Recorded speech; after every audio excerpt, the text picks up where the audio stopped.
ঐ ধেনা, তই কোন দিৱস কেতিয়া পালন কৰা হয় জাননে? মই নাজানো নহয়, তই জান যদি কচোন। শুন তেতিয়া কোন দিৱস কেতিয়া পালন কৰা হয়।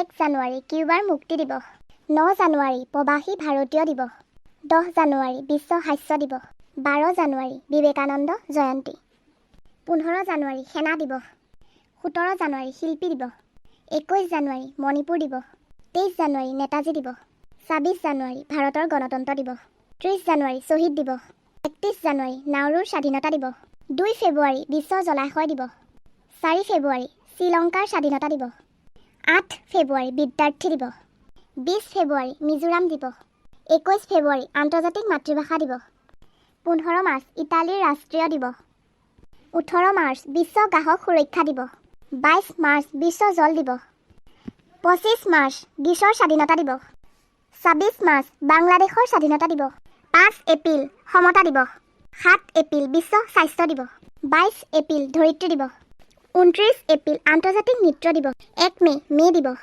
15 মে আন্তৰ্জাতিক পৰিয়াল দিৱস, 17 মে আন্তৰ্জাতিক সমাজ দিৱস। ঐ ধেনা, এতিয়া পাৰিবি নহয় কোন দিৱস কেতিয়া পালন কৰা হয়?